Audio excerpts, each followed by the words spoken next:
పర్యాటకులపై ఒక ప్రశాంత వాతావరణంలో జమ్మూ కాశ్మీర్ వెళ్ళిన వాళ్ళని ముష్కర్ల ముప్పెట దాడి అతి దారుణంగా అతి కిరాతకంగా చంపడాన్ని అసలు ఎటువైపు వెళ్తున్నాం ఈ కాలంలో కూడా? మనం ఆధునిక యుగంలో ఎసిమెట్రిక్ వార్ఫేర్ అంటారు దీన్ని. అంటే పెద్ద యుద్ధాలు అక్కర్లేదు, లక్షల మంది సైనికులు అక్కర్లేదు, కోట్ల రూపాయలు లేకపోతే వందల కోట్ల రూపాయలు ఆయుధాలు అక్కర్లేదు. కొంతమంది ముష్కరులు, ఉగ్రవాదులు ఈ ఇంటర్ కనెక్టెడ్ ప్రపంచంలో, చాలా సున్నితంగా ఉన్న ప్రపంచంలో చాలా తేలిగ్గా సమాజంలో అల్లకల్లోలాన్ని సృష్టించగలరు. అందున ఏమవుతుందంటే కొవ్వొత్తి ఎప్పుడైతే వెలుగుతూ ఉన్నప్పుడు ఆరిపోయే ముందు బాగా వెలుగుతుంది చెప్తారు. అట్లాగే ఉగ్రవాదాన్ని మనం కఠినంగా అణిచివేసే ఏర్పాట్లు చేసి అంతమవుతుంటే అప్పుడప్పుడు మళ్ళీ మేము ఉన్నాం అని ఊరికి చాటుకోవడం కోసం, అంతర్జాతీయ సమాజ దృష్టిని ఆకర్షించడం కోసం ఇలాంటి ప్రయత్నాలు జరుగుతాయి.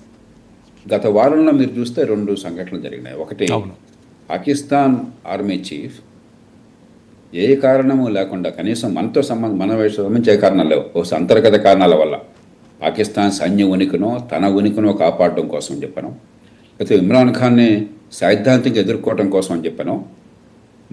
మొహమ్మద్ ప్రవక్త ఆయన జీవిత కాలంలో ఏర్పాటు చేసిన మదీనా రాజ్యం తర్వాత అలాంటి రాజ్యాన్ని, మత రాజ్యాన్ని ఏర్పాటు చేసింది మేము మాత్రమే. పాకిస్తాన్ ఆ మత రాజ్యానికి అంకితమే ఉన్నదని చెప్పి మన ప్రస్తావన కూడా తీసుకొచ్చాడు. అవును, కాశ్మీర్ ప్రస్తావన వగేరా. బహుశా అది ఊతమిచ్చి ఉండొచ్చు. రెండోది, అమెరికా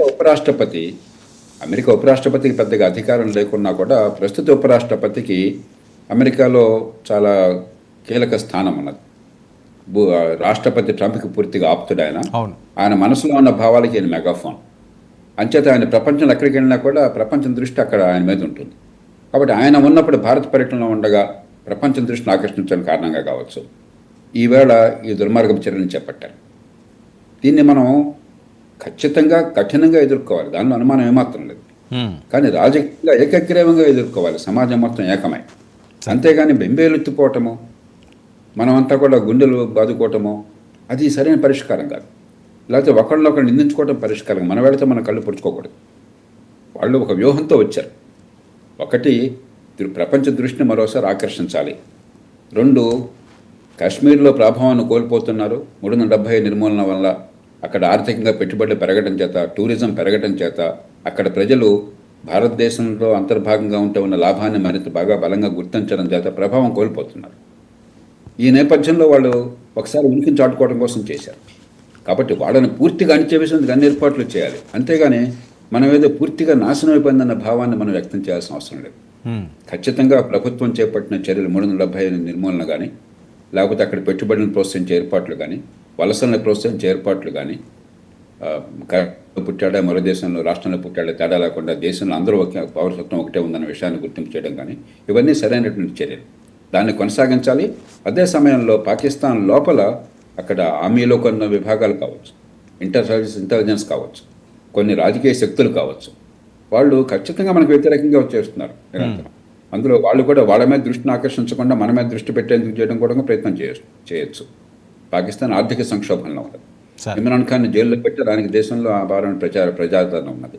ఆ నేపథ్యంలో కూడా చేయొచ్చు. కాబట్టి మనం దృఢంగా ఎదుర్కోవాలి తప్ప మనం ఒకరి మీద ఒకరు నెపం అనుకోవటం కాదు, మనం ఆత్మస్థైర్యాన్ని కోల్పోవటం కాదు, అనవసరంగా యుద్ధోన్మాదానికి వెళ్ళటం కూడా కాదు. అమెరికా లాంటి బలమైన దేశమే 9/11 తర్వాత 2001లో మరి ఆ ఆగ్రహంతో స్పందించగానే ఎంత నష్టం జరిగిందో మీరు చూశారు. అవును, ఆఫ్ఘనిస్తాన్ దాడి అనివార్యమైనా కూడా చేసిన తీరు వల్ల నష్టపోయారు. ఇరాక్లో దాడి పూర్తిగా అనవసరమైంది. అనవసరంగా దాడి చేసి అప్రతిష్టపాలన్నారు. బహుశా ఒక రకంగా అమెరికా ప్రపంచంలో ప్రభావాన్ని కోల్పోవడానికి కీలకమైన కారణం ఆనాడు చేసిన దుందుడుకు చర్య. మనం కాబట్టి చాలా ఆచితూచి స్పందించాలి, ఆఘవంగా ఆచితూచి స్పందించాల్సిన అవసరం అయితే ఖచ్చితంగా ఉంది. కానీ ఎన్నేళ్ళు ఇది ఒకటి దాడి కాదు, రెండోసారి కాదు, ఎప్పుడు పడితే అప్పుడు ఇష్టం వచ్చినట్లుగా వాళ్ళకి ఎలా నచ్చితే అలాగా వికృతంగా, అన్యాయంగా, అక్రమంగా, దుర్మార్గంగా, అతి కిరాతకంగా, నీచంగా ఇంతమంది ప్రాణాలు బలికొంటున్నారు అంటే అది మనం మంచితనం అనుకోవాలా, చేతకానితనం అనుకోవాలా? ఎందుకంటే కోట్లాది మంది భారతీయులు అడుగుతున్న ప్రశ్న ఇది. ఇది మంచితనమో కాదు, చేతకానితనమో కాదు, ఎసిమెట్రిక్ వార్ఫేర్. కొందరు ముష్కరులు చాలా పెద్ద భయోత్పాతాన్ని సృష్టించాలి. వాళ్ళకి ఉగ్రవాదం అంటే అర్థమే అది. అంటే అది బలవంతులు కాదు, మన బలహీనమని కాదు. మనకెంత బలం ఉన్నా వాళ్ళంత బలహీనులైనా కూడా ఒకళ్ళిద్దరు ముష్కరులు చాలు, చేతులు తుపాకు ఉన్నవాడు, కత్తున్నాడు, ఒకళ్ళిద్దరు చాలు దేశంలో భయోత్పాతాన్ని సృష్టించడం కోసం. అందుకే నిరంతర నిఘా ద్వారా ఎదుర్కోవాలి. ఎవరైతే దీనికి పాల్పడ్డారో, ఎవరు ఓతమిచ్చారో వాళ్ళని నిర్దాక్షిణ్యంగా వాళ్ళని అంతం చేయాలి. అదే సమయంలో కాశ్మీర్ సమాజంలో దీర్ఘకాలంలో పూర్తిగా 100% మంది, వాళ్ళు 199 మంది భారతదేశంలో అంతర్భాగంగా నమ్ముతున్నారు. కానీ ఇంకా కొందరు ఉన్నారు మూర్ఖులు. కాబట్టి యువత కానీ మిగతా వారు కానీ భారతదేశంలో అంతర్భాగంగా ఉంటేనే మనకి టూరిజం కావచ్చు, ఆర్థిక ప్రగతి కావచ్చు, ఉపాధి కల్పన కావచ్చు, ఆదాయాలు పెరగటం కావచ్చు సాధ్యమవుతాయన్న విషయాన్ని గుర్తించేట్టు చేయాలి. అలాగే పాకిస్తాన్ సమాజంలో అత్యధికుల్ని ఆకట్టుకోవాలి. అదే సమయంలో ఎవరు పాల్పడుతున్నారో, ఎవరు ఒత్తిస్తున్నారు వాళ్ళు అంతం చేయాలి. అట్లా స్పందించాలి తప్ప ఇది మనం విజ్ఞతతో స్పందించడం అంటే బలహీనత కాదు, బలం. అది మీకు ఎంత బలం ఉన్నా కూడా ఎసిమెట్రిక్ వార్ఫేర్ ఇది బై డెఫినేషన్. మీ బలం మీకు ఎంత సైనిక పాఠం ఉంది, ఎన్ని ఆయుధాలు ఉన్నాయి కాదు, ఒకళ్ళిద్దరు ముష్కరులు చాలు. ఏ సమాజంలో కూడా మీరు ఎంత బలమైన సమాజమైనా కూడా ప్రతి మనిషి వెనకాల పోలీసులను, ఆర్మీని పెట్టలేరు. ప్రతి మనిషికి ప్రతి చోట ప్రతి గజానికి ఒక నిఘా మనిషిని పెట్టలేరు. ప్రపంచంలో ఎక్కడ సాధ్యం కాదు. కాబట్టి దీన్ని చాలా ఓర్పుగా వ్యవహరించాలి, ఖచ్చితంగా కఠినంగా వ్యవహరించాలి. కానీ తొందరపాటుతో కాదు, కోపంతో కాదు. మీరు చూడండి, మీరు మాటల్లో చాలా ప్రాస వచ్చింది, కోపంతో కసి అంతా కనిపించింది. వాళ్ళకి కావాల్సింది కసే. అందుకనే వాళ్ళు చూసి మరి హిందువులనే ప్రత్యేకంగా వేరు చేసి చంపారు. ఎందుకని ఈ దేశంలో ముస్లింలు ప్రపంచంలో 2వ పెద్ద సంఖ్యలో ఉన్నారు. ఇక్కడ హిందువులు ముస్లిం మధ్య తగాదా వచ్చి దేశం అల్లకల్లోలమైతే వాళ్ళ పాపం గడిచిపోయినట్టే, వాళ్ళు ఏం చేయక్కర్లేక మనం దేశాన్ని నాశనం చేసుకుంటున్నట్లేక. కాబట్టి వాళ్ళ ట్రాప్లో మనం పడకూడదు సార్. మూర్ఖుల్ని కానీ ఎక్కడ ఎప్పుడు అన్నది మనం నిర్ణయించాలి, మన అవసరాల కోసం చెప్పని, మన ప్రయోజనాల కోసం చెప్పని. సార్, మూర్ఖులకి పిచ్చి కుక్కలకి మంచిగా చెప్పి లాలిస్తే వింటాయా? నువ్వు పిచ్చి కుక్కల్ని చంపేయాలి వర్మ, దాన్ని అనుమానం లేదు. కానీ పిచ్చి కుక్కను చంపేటప్పుడు పిచ్చి కుక్క ఏదో తెలుసుకొని చంపాలి తప్ప మంచి కుక్కను కూడా చంపడం మొదలెడితే సమాజం ఊరుకుంటుందా? అవును. అలాగే ప్రపంచ సమాజం కూడా. కాబట్టి పిచ్చి కుక్కల విషయంలో ఏ దాక్షిణ్యం అవసరం లేదు. ర్యాబిట్ డాగ్ని హత్యం చేయాలి, దాని అనుమానం లేదు. కానీ ర్యాబిట్ డాగ్ ఎక్కడుందో గుర్తించాలి, ఎవరో గుర్తించాలి, వాళ్ళని హత్యం చేయాలి. అది నేను చెప్పాను. సార్, ఏది సింధు జలాలకు సంబంధించి భారత్ తీసుకున్న నిర్ణయం ఇది పెద్ద దెబ్బేనా పాకిస్తాన్కి? లేదు, పెద్ద దెబ్బ కాదు, ఇది ఒక సంకేతం. చాలా మందికి సింధు నది గురించి తెలియకపోవచ్చు. సింధు నదికి 5 ఉపనదులు ఉన్నాయి, మనం చిన్నప్పుడు చదువుతున్నాం. అవును. పంజాబ్ అన్న పేరు వచ్చింది ఎందుకనే, 5 ఉపనదులు ఉన్నాయి చెప్పండి. ఝేలం, చెనాబ్, రావి, బియాస్, సట్లెజ్. దానిలో బియాస్, సట్లెజ్ పూర్తిగా భారతదేశంలో నీళ్ళు ఇచ్చేది మనకి.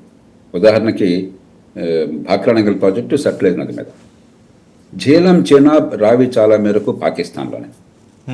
కానీ సింధు నది ఒప్పందం ఎందుకు అవసరమైందంటే, పైన హిమాలయ పర్వత సానువుల్లో మనం అక్కడ హైడ్రో పవర్ ప్రాజెక్ట్, అక్కడ బాగా నీళ్లు కిందకి జారుతాయి కాబట్టి హైడ్రో పవర్ ప్రాజెక్ట్ పెట్టుకున్నాం. దానికోసం కొంత నీళ్ళు నిల్వ ఉంటాయి. అక్కడ ఎక్కువ నీళ్ళు నిల్వ ఉండవు. ఇప్పుడు కూడా పర్వత సానువుల్లో ఎక్కువ నీళ్ళు నిల్వ ఉండవు, కొద్దిపాటి నీళ్ళు నిల్వ ఉంటాయి. ఆ విషయంలో ఒప్పందం కుదిరింది. దానికి ప్రపంచ బ్యాంకుని మధ్యవర్తిగా పెట్టుకున్నాం.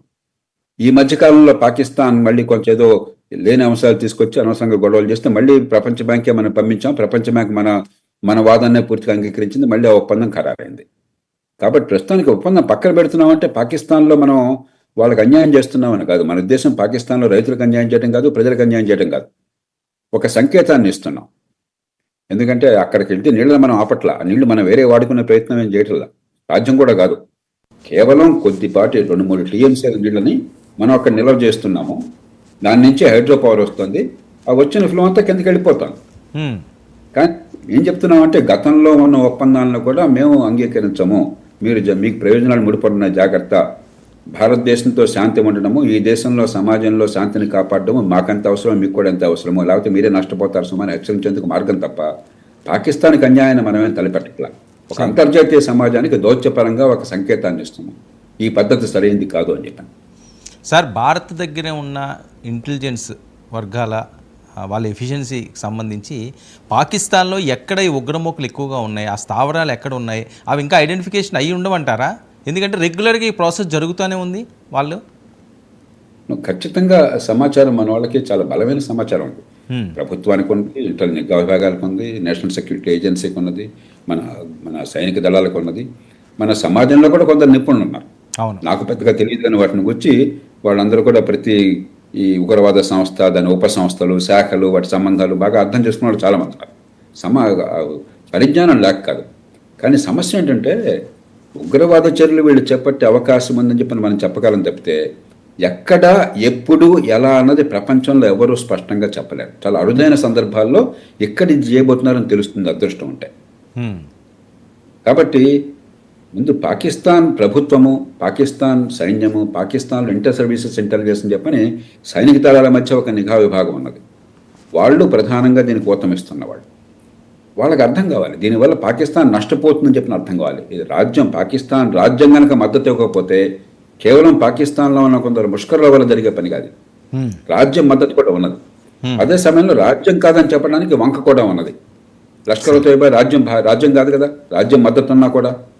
కాబట్టి గ్రే ఏరియా. విచిత్రం ఏంటంటే మన దేశానికి ఎంత నష్టం జరుగుతుందో పాకిస్తాన్లో ఉన్న ఉగ్రవాదుల వల్ల, పాకిస్తాన్ ఊతమిస్తున్న ఉగ్రవాదుల వల్ల పాకిస్తాన్ సమాజానికి అంతకంటే 100 రెట్లు ఎక్కువ నష్టం జరుగుతుంది. హ్మ్. గత 10 ఏళ్ళుగా మీరు చూసుకోండి, అవును. మన దేశంలో ఉగ్రవాదుల వల్ల కోల్పోయిన ప్రాణాల కంటే పాకిస్తాన్లో 100 రెట్లు ఎక్కువ మంది ప్రాణాలు కోల్పోయారు. క్రమక్రమంగా పాకిస్తాన్ సమాజానికి అర్థమవుతోంది ఇప్పుడు. అక్కడ ఏంటంటే ఒక మూర్ఖత్వం ఉన్నది. భారత్ మీద దండెత్తితే వాళ్ళు మంచి ఉగ్రవాదులు, పాకిస్తాన్ మీద